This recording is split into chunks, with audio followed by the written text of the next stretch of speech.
Question number 26, ৫,৪০০ টাকা এমন দুটি ভাগে ভাগ করা হলো যার প্রথম অংশের 8% হারে 5 বছরের সুদ আসল, দ্বিতীয় অংশের 5% হারে 6 বছরের সুদ আসল সমান হয়, তবে অংশ দুটি কত?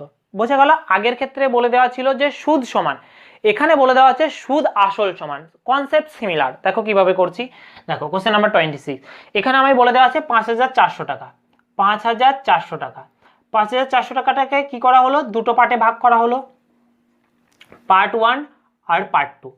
এবার বলে দেওয়া আছে পার্ট 1 কি করা হলো, 8% হারে 5 বছরের সুদ আসল, 8% হারে 5 বছরের সুদ আসল যেটা হয় সেটা মানে এত হারে ইনভেস্ট করা হলো। আর দ্বিতীয় অংশ 5% হারে 6 বছরে, তাহলে 5% হারে 6 বছর, 6 বছরে।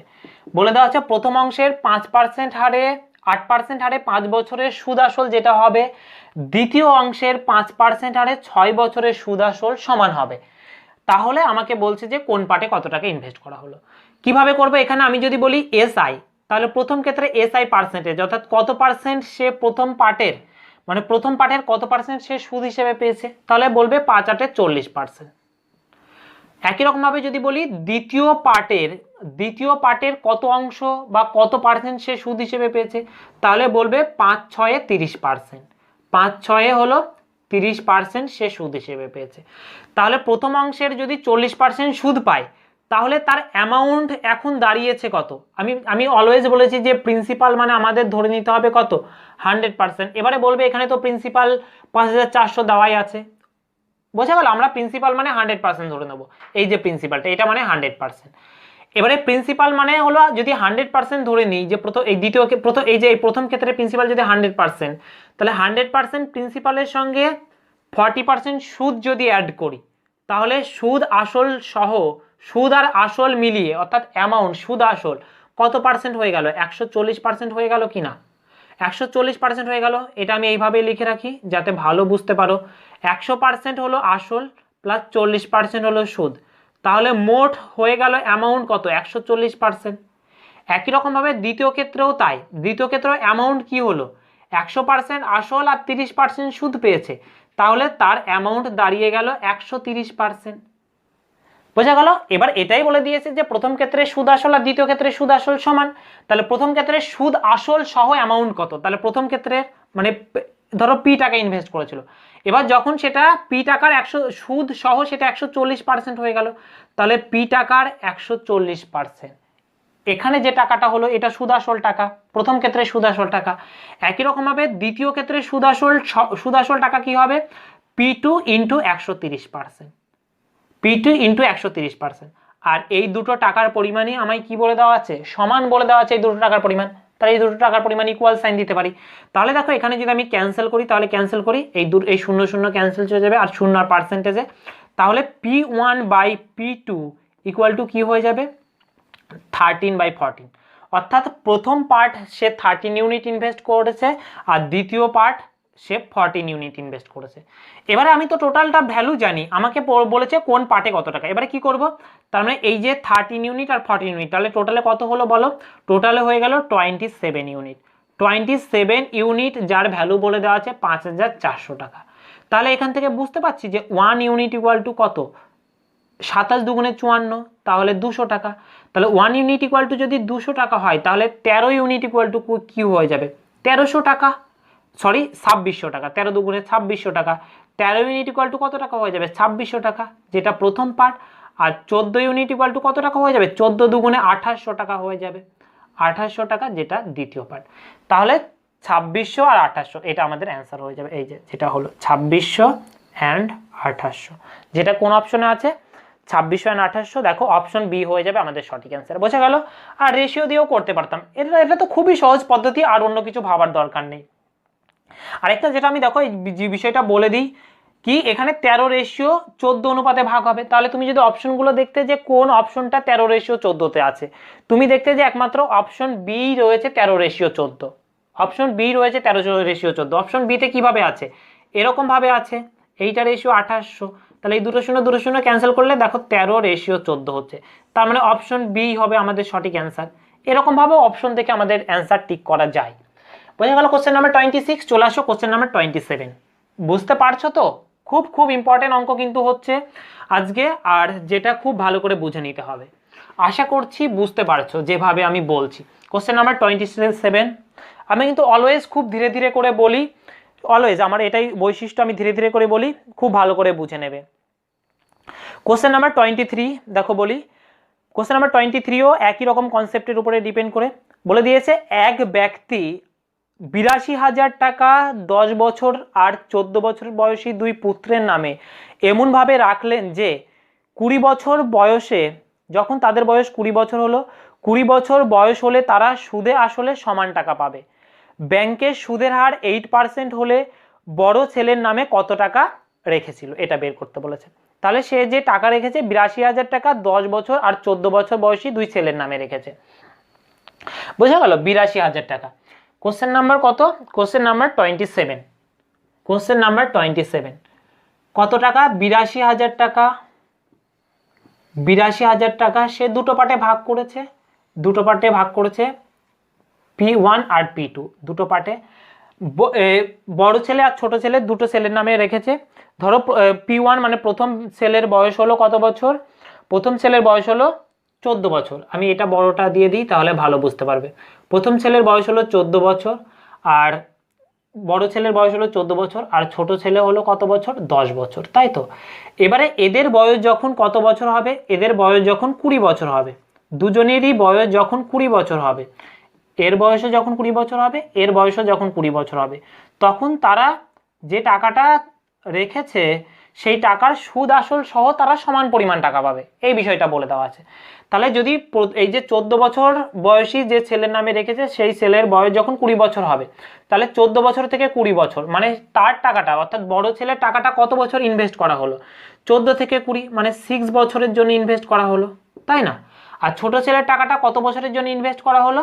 10 বছরের জন্য ইনভেস্ট করা হলো। ছোট ছেলের টাকা 10 বছরের জন্য ইনভেস্ট করা হলো। আর এখানে যেটা বলে দেওয়া আছে, এখানে রেট পার্সেন্টেজ বলে দেওয়া ছিল 8% হারে, অর্থাৎ সুদের হার এখানে বলে দেওয়া আছে 8%।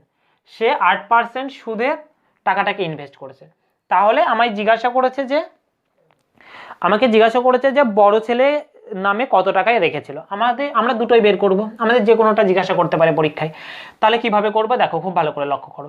তাহলে আমি যদি বলি এই যে বড় ছেলে যার বয়স 14 বছর, তার টাকাটা 6 বছরের জন্য ইনভেস্ট করেছে, আর কত পার্সেন্ট হারে ইনভেস্ট করেছে? 8% হারে। তাহলে বড় ছেলে যে সুদ পেয়েছে তার নামে যে টাকাটা ইনভেস্ট করেছিল সেই টাকার কত পার্সেন্ট সুদ পেয়েছে? আমি আরেকবার বলি যে আমরা এসআই অর্থাৎ সুদ আমরা কিভাবে পাই? রেট আর টাইম গুণ করে আমরা এসআই পার্সেন্টেজ পাই, তত পার্সেন্ট সরল সুদ পাই। তাহলে এসআই অর্থাৎ সরল সুদ তাহলে কত পার্সেন্ট পেয়েছে? সরল সুদ পেয়েছে 6 8 48%। 48% সে সরল সুদ পেয়েছে বড় ছেলে। আর ছোট ছেলে একই রকমভাবে ছোট ছেলের টাকাটাও 8% হারেই রেখেছে 10 বছরের জন্য। তাহলে এই ছোট ছেলে তাহলে কত পার্সেন্ট সুদ পেয়েছে? 80% সুদ পেয়েছে। তার নামে যে টাকাটা রাখা হয়েছিল তার 80% সুদ পেয়েছে, আর বড় ছেলে তার নামে যে টাকাটা রেখেছিল তার 48% সুদ পেয়েছে, মানে 48% সুদ পেয়েছে। তাহলে এই বড় ছেলের অ্যামাউন্ট সুদ সহ তার অ্যামাউন্ট কত হলো এটা এবারে বুঝতে পারছি। এবারে আমি একবারে লিখে দিচ্ছি। তার যেহেতু 48% সুদ পেয়েছে আর প্রিন্সিপাল হলো 100%, তাহলে প্রিন্সিপাল সহ সুদ আর আসল সহ মানে অ্যামাউন্টটা হয়ে যাবে কত পার্সেন্ট? 148%। একই রকমভাবে ছোট ছেলের অ্যামাউন্ট হয়ে যাবে কত পার্সেন্ট? 180%, তাই তো? তাহলে ছোট ছেলের অ্যামাউন্ট হয়ে যাবে 180%। আর এইটাই আমায় বলে দিয়েছে যে এই দুটো সমান। তাহলে আমি এটা লিখতে পারি যে এই যে বড় ছেলের টাকা P1 ইন্টু আমি দেখো এটা এখানে লিখি পরিষ্কার করে, ভালো করে বুঝতে পারবে। তাহলে দেখো P1 ইন্টু কত? 148%। এটা হলো বড় ছেলের টাকা সুদ আসল সহ। আর P2 যেটা ছোট ছেলে, এর হলো কত পার্সেন্ট? 180%। এটা হলো ছোট ছেলের টাকা সুদ আসল সহ। আর এই দুটো টাকার পরিমাণই কি? সমান। এই দুটো টাকার পরিমাণই সমান। এবারে যদি আমি এখানে ক্যান্সেল করি, দেখো কত দিয়ে ক্যান্সেল যায়? যত ক্যান্সেল যদি করে দিই এখানে 4 দিয়ে যাবে, হ্যাঁ 4 দিয়ে করি, এটাকে যদি 4 দিয়ে করি তাহলে 4 4 16, এখানে 2 বাজবে, 4 5 20, ঠিক আছে। আর এটাকে যদি 4 দিয়ে করি তাহলে 3 4 12, 4 7 28, হ্যাঁ এটাই হয়ে যাবে। তাহলে P1/P2 ইকুয়াল টু কী হয়ে যাবে 45/37। এই বিষয়টা প্রত্যেকে কিভাবে করলাম রেশিওটা বুঝতে পারলে, 45 প্রথমে 45 রেখে দিলাম আর 37টা নিচে চলে এলো। দেখো আমি আবার দেখো এই দুটো যদি গুণ করে, আমরা যদি গুণ করে কোনাকুনি গুণ হয় তাহলে আবার দেখো 45p ফিরে পাচ্ছি, তার মানে ঠিকই লিখেছি। বোঝা গেল? এই বিষয়টা কিন্তু অনেকে ভুল করে ফেলো, তার জন্য আমি বলে দিলাম। এবারে যদি করি তাহলে 45 আর মানে এই যে প্রথম ছেলে বড় ছেলের নামে যদি 45 ইউনিট টাকা ইনভেস্ট করে, তাহলে ছোট ছেলের নামে সে কত টাকা ইনভেস্ট করেছে 37 ইউনিট টাকা। আর মোট তাহলে কত ইউনিট হয়ে গেল দেখো 45 আর 37 যদি যোগ করি তাহলে মোট হয়ে যাবে 82 ইউনিট। এই 82 ইউনিটের ভ্যালুই বলে দেওয়া আছে আমার কত 82,000 টাকা। এই 82 ইউনিটের ভ্যালুই বলে দেওয়া আছে 82,000 টাকা। তাহলে বুঝতে পারছো যে 1 ইউনিট মানে কত হাজার টাকা 1,000 টাকা।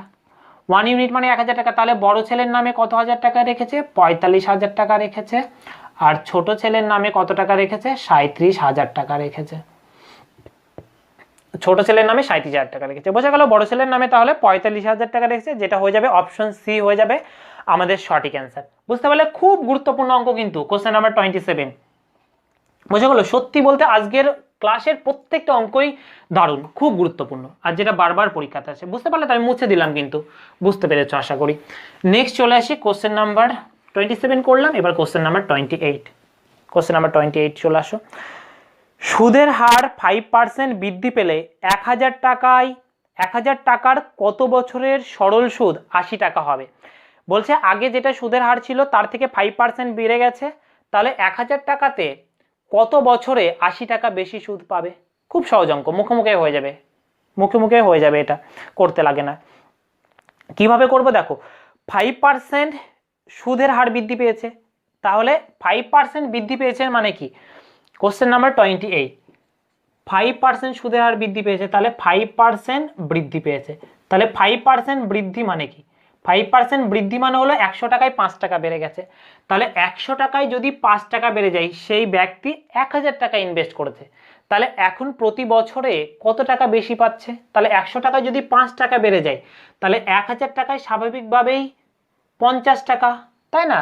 100 হলো 10 গুণ হলো 1,000, তাহলে 100 টাকা যদি 5 টাকা বেশি পাই, তাহলে 1,000 টাকায় সে 50 টাকা এখন বেড়ে গেছে, 50 টাকা প্রতি বছরে সে এখন বেশি পাচ্ছে। তাহলে সে বেশি পাবে কত টাকা 80 টাকা। বলছে 80 টাকা বেশি পেতে তার কত টাইম লাগবে? তাহলে 80 ডিভাইডেড বাই 50, 0 0 কেটে দিলাম, মানে কত হয়ে যাবে 5/8, মানে 1/3 বছর, 1/3 বছর। বোঝা গেল? এত সহজ অঙ্ক ছিল কোশ্চেন নাম্বার 28।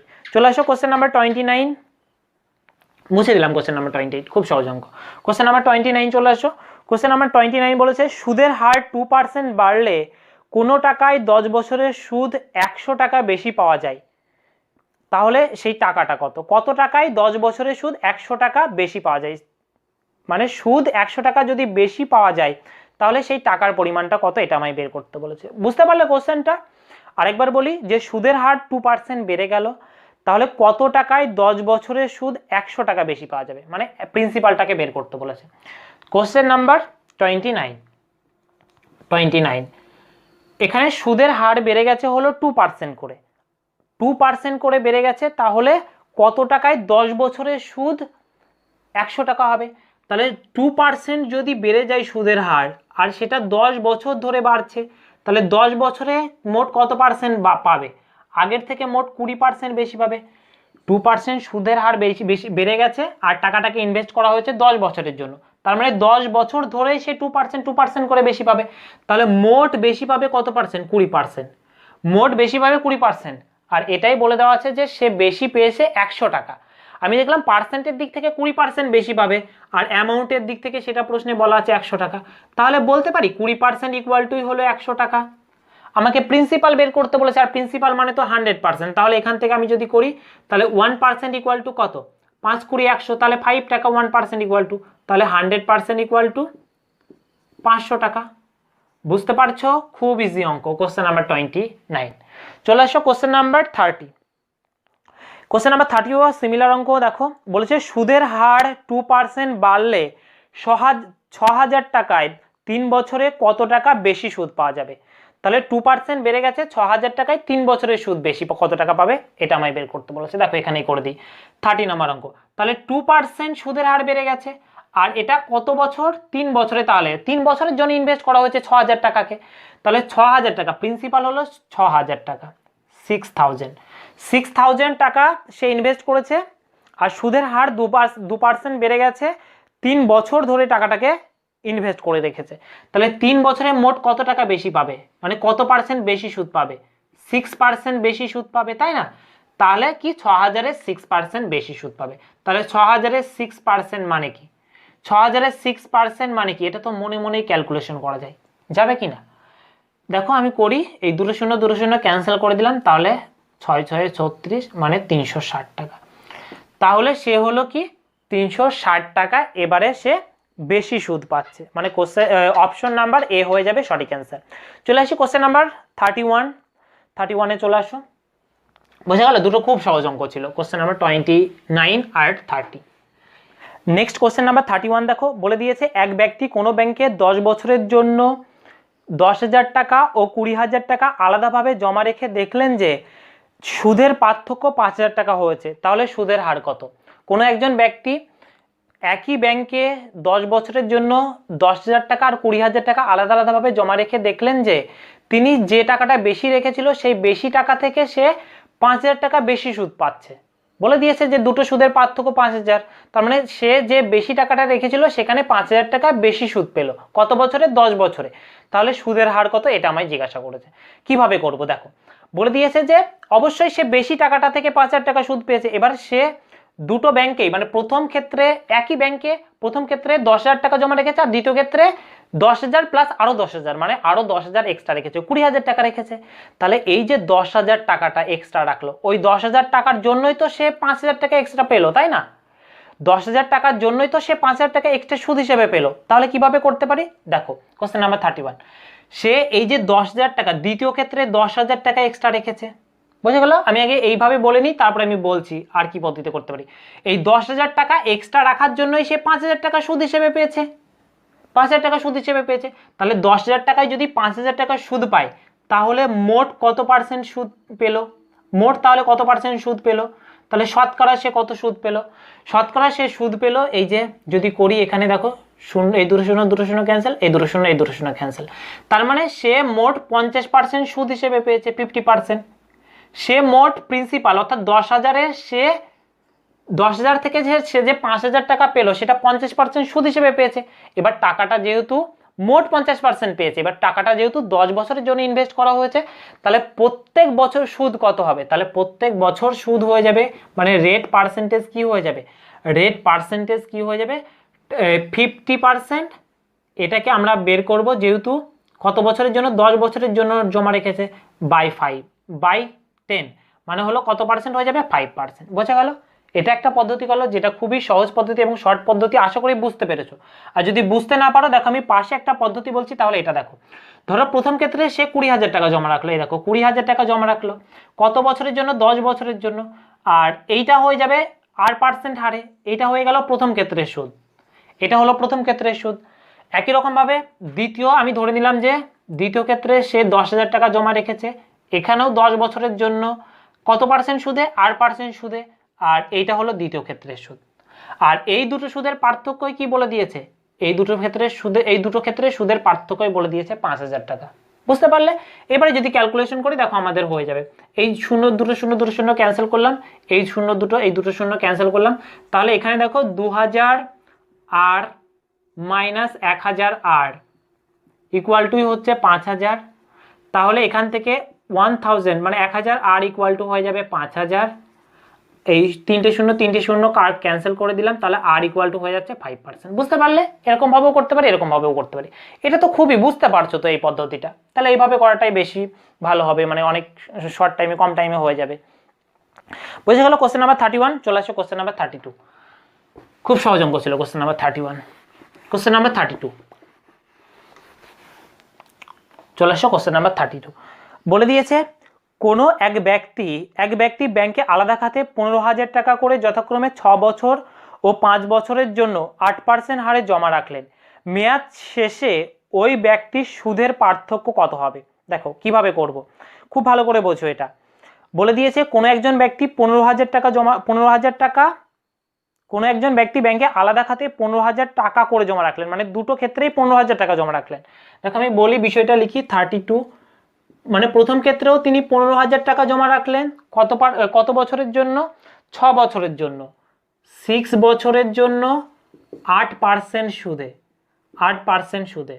দ্বিতীয় ক্ষেত্রেও তাই, 15,000 টাকা করে বলা আছে, দ্বিতীয় ক্ষেত্রেও তাই 15,000 টাকাই জমা রাখলো, 8% সুদেই জমা রাখলো, কিন্তু এবারে টাইমটা সে 1 বছর কমিয়ে দিল, মানে 5 বছরের জন্য রাখলো। দ্বিতীয় ক্ষেত্রে 15,000 টাকাটা 5 বছরের জন্য রাখলো। এবার বলছে এই দুটো ক্ষেত্রে যে সুদ পাবে সেই সুদের পার্থক্য কত হবে, সুদের পার্থক্য কত হবে এটা আমায় বের করতে বলেছে। তাহলে কিভাবে করব, দেখো কিভাবে করব। একটা জিনিস দেখো, এখানে প্রথম ক্ষেত্রে যে সুদ পেল, প্রথম ক্ষেত্রে 8% হারে 6 বছরের জন্য রেখেছে, যেহেতু প্রিন্সিপালটা সেম 15,000, যেহেতু প্রিন্সিপালটা সেম, তাই প্রথম ক্ষেত্রে 8% হারে 6 বছরের জন্য রেখেছিল। তাহলে প্রথম ক্ষেত্রে সুদ কত পেয়েছে? তাহলে প্রথম ক্ষেত্রে সুদ পেয়েছে হলো 6 8 48%, তাই না? প্রথম ক্ষেত্রে সুদ পেয়েছে 48%। আর দ্বিতীয় ক্ষেত্রে সুদ পেল কত? 5 8 40%। দ্বিতীয় ক্ষেত্রে সুদ পেয়েছে হলো 40%। প্রথম ক্ষেত্রে 48% সুদ পেয়েছে আর দ্বিতীয় ক্ষেত্রে 40% সুদ পেয়েছে। তাহলে প্রথম ক্ষেত্রে সে কত পার্সেন্ট সুদ পেয়েছে? 8% বেশি সুদ পেয়েছে। প্রথম ক্ষেত্রে 8% বেশি সুদ পেয়েছে। তাহলে আমি যদি, যেহেতু টাকাটা সমান তাই কিন্তু এইভাবে করছি, যদি আলাদা আলাদা হতো তাহলে কিন্তু আমাকে আলাদা আলাদাভাবেই বের করে নিতে হতো, যে প্রথম ক্ষেত্রে কত সুদ পেলো, দ্বিতীয় ক্ষেত্রে কত সুদ পেলো, তারপরে দুটো সুদকে মাইনাস করতে হতো। যেহেতু টাকাটার পরিমাণ সেম তাই আমি এইভাবে করলাম। তাহলে সে 8% সুদ প্রথম ক্ষেত্রে বেশি পেয়েছে, আর 15,000-এর 8% যদি বের করি তাহলেই আমাদের হয়ে যাবে 15,000-এর 8%। ব্যাস, তাহলে দেখো 0 0 ক্যান্সেল করে দিলাম, তাহলে আমাদের হয়ে যাবে 0 আর 8 15 120, 120, মানে সে হলো কত টাকা? সে হলো 1200 টাকা বেশি সুদ পাবে, 1200 টাকা সে হলো বেশি সুদ পাবে। অপশন ডি হয়ে যাবে আমাদের সঠিক অ্যান্সার। বোঝা গেল? যদি আমি আরেকটা জিনিস বলে দিই, যেটা বললাম আরেকবার বলে দিই, যে এইটা কিন্তু সেম পরিমাণ অ্যামাউন্ট 15,000, তাই কিন্তু এভাবে করলাম। যদি ধরো এটা 15,000 আর এটা ধরো 18,000 দেওয়া আছে, এবার বলছে যে দুই ক্ষেত্রে যে সুদ পেলো সেই দুটো সুদের পার্থক্য কত। তাহলে এই ক্ষেত্রে সুদ বের করতে হতো, এই ক্ষেত্রে সুদ বের করতে হতো, তারপর এই দুটো সুদকে আমাকে কি করতে হতো? মাইনাস করতে হতো, তবে গিয়ে সুদের ডিফারেন্স পেতাম। বুঝতে পারলে? নেক্সট চলে আসো কোশ্চেন নাম্বার 33-তে চলে আসো। কোশ্চেন নাম্বার 33 বলে দিয়েছে এক ব্যক্তি দুটি সমান মূলধন যথাক্রমে 8% হারে 6 বছরের জন্য এবং 10% হারে 3 বছরের জন্য রেখে দেখলেন সুদের পার্থক্য 800 টাকা হচ্ছে, 800 টাকা হয়েছে। প্রতিটি মূলধন কত টাকা, মানে তিনি যে মূলধন রেখেছিল অর্থাৎ তিনি কত টাকা প্রিন্সিপাল জমা রেখেছিল। বলছে দুটো ক্ষেত্রেই তিনি সমান টাকা জমা রেখেছিল, তাই তো? তাহলে প্রথম ক্ষেত্রে অর্থাৎ প্রথম ক্ষেত্রে তিনি কি করেছিল? প্রথম ক্ষেত্রে তিনি 8% হারে 6 বছরের জন্য জমা রেখেছিল, 8% হারে 6 বছরের জন্য জমা রেখেছিল। আচ্ছা, সেকেন্ড ক্ষেত্রে তিনি কি করেছিল? সেকেন্ড ক্ষেত্রে তিনি 10% হারে 3 বছরের জন্য জমা রেখেছিল, তাহলে 10% হারে 3 বছরের জন্য জমা রেখেছিল, তাই তো? তাহলে এবার বলছে তিনি যে সুদের পার্থক্য বলেছেন, অর্থাৎ ফার্স্ট আর সেকেন্ড সুদের পার্থক্য বলে দেওয়া আছে কত টাকা? 800 টাকা। এই 800 টাকাটা কি বলে দেওয়া আছে? SI1 মাইনাস SI2, অর্থাৎ দুটো সুদের পার্থক্য, দুটো ক্ষেত্রে সুদের পার্থক্য। বোঝা গেল? এবারে তাহলে আমায় বলেছে যে তিনি কত টাকা জমা রেখেছিল, তাহলে কিভাবে করব? আচ্ছা দেখো, প্রথম ক্ষেত্রে 8% হারে 6 বছর জমা রেখেছিল তার প্রিন্সিপালটা, তাহলে প্রথম ক্ষেত্রে কত টাকা সুদ পেয়েছে? 6 8 48% সুদ পেয়েছে। আচ্ছা, দ্বিতীয় ক্ষেত্রে 10% হারে 3 বছর টাকা জমা রেখেছিল, তাহলে দ্বিতীয় ক্ষেত্রে কত পার্সেন্ট সুদ পেয়েছে? 30% সুদ পেয়েছে, তাই তো? এবারে যদি আমি দেখি এই দুটো সুদের পার্থক্য কত পার্সেন্ট, তাহলে দেখবো 18%। তাহলে দুটো প্রথম আর দ্বিতীয় ক্ষেত্রে সুদের পার্থক্য, অর্থাৎ প্রথম ক্ষেত্রে সুদটা বেশি পেয়েছে, প্রথম ক্ষেত্রে আর দ্বিতীয় ক্ষেত্রে সুদের পার্থক্য 80%। পার্সেন্টের দিক থেকে 80% আর সেটা আমার অ্যামাউন্টের দিক থেকে বলে দেওয়া আছে 1800 টাকা। তাহলে আমি কি বলতে পারি যে এই 80%-এর ভ্যালুই হলো 1800 টাকা? বলতে পারি, একদম বলতে পারি। তাহলে 1% যদি বলি তাহলে 1% ইকুয়াল টু 100 টাকা। তাহলে 100% ইকুয়াল টু কত হয়ে যাবে? 10,000 টাকা হয়ে যাবে, যেটা আমাদের সঠিক অ্যান্সার। অর্থাৎ তিনি প্রত্যেক ক্ষেত্রে 10,000 টাকা করে জমা রেখেছিল, 10,000 টাকা করে তিনি জমা রেখেছিল। বোঝা গেল কোশ্চেন নাম্বার 33। চলে আসো নেক্সট কোশ্চেন, খুব সহজ অঙ্ক, বুঝতে পারলে তো? মুছে দিলাম। নেক্সট চলে আসো কোশ্চেন নাম্বার 34। কোশ্চেন নাম্বার 34 চলে আসো। কোশ্চেন নাম্বার 34 বলে দেওয়া আছে, এক ব্যক্তি 10,000 টাকা করে দুটি ব্যাংকে যথাক্রমে 8% হারে 5 বছরের জন্য, 7% হারে 6 বছরের জন্য রাখলেন, সুদের পার্থক্য কত টাকা হবে? দেখো, এটাও এর আগে একটা অঙ্ক করলাম, ঠিক তার সিমিলার অঙ্ক। বলছে তিনি 10,000 টাকা করে জমা রেখেছে। প্রথম আর দ্বিতীয় দুটো ক্ষেত্রে তিনি 10,000 টাকা করে জমা রেখেছে। প্রথম ক্ষেত্রে 10,000 টাকাটা জমা রেখেছে 8% সুদে। 8% সুদে কত বছরের জন্য? 5 বছরের জন্য, ঠিক আছে। আর দ্বিতীয় যে 10,000 টাকাটা তিনি 7% সুদে 6 বছরের জন্য জমা রেখেছে। 7% সুদে 6 বছরের জন্য জমা রেখেছে, ঠিক আছে। আর আমাকে বের করতে বলেছে সুদের পার্থক্য কত টাকা হবে, এটা বের করতে বলেছে। তাহলে এটা একদম সিমিলার অঙ্ক। কত নম্বরের সিমিলার অঙ্ক বলো? এটা কোশ্চেন নাম্বার 32 এর সিমিলার অঙ্ক, কোশ্চেন নাম্বার 34। দেখো কিভাবে করব। তাহলে প্রথম ক্ষেত্রে যে সুদ পেল, প্রথম ক্ষেত্রে সুদ পেল কত পার্সেন্ট? প্রথম ক্ষেত্রে সুদ পেল এখানে 5/8 40%। 5/8 40% প্রথম ক্ষেত্রে সুদ, তাই না? এটা এসআই, প্রথম ক্ষেত্রে এসআই। আর দ্বিতীয় ক্ষেত্রে সুদ পেল কত পার্সেন্ট? দ্বিতীয় ক্ষেত্রে এসআই পেল 6/7 42%, দ্বিতীয় ক্ষেত্রে সুদ পেল। এবারে দ্বিতীয় ক্ষেত্রে বেশি সুদ পেল, দ্বিতীয় ক্ষেত্রে 2% বেশি সুদ পেল। তাহলে এই দুটো সুদের পার্থক্য কত? আমি যদি দেখি এই দুটো সুদের পার্থক্য 2%, তাহলে আমাকে এইটাই তো বের করতে হবে, 10,000-এর 2%। 10,000-এর 2%, তাহলে 10,000-এর 2% মানে কি? 10,000-এর 2% মানে 200 টাকা, যেটা আমাদের সঠিক অ্যান্সার হয়ে যাবে। অপশন সি হয়ে যাবে আমাদের সঠিক অ্যান্সার। বোঝা গেল কোশ্চেন নাম্বার 34। নেক্সট চলে আসো, খুব সহজ সহজ অঙ্ক এগুলো। নেক্সট চলে আসো কোশ্চেন নাম্বার 35, মুছে দিলাম। কোশ্চেন নাম্বার 35-এ চলে আসো।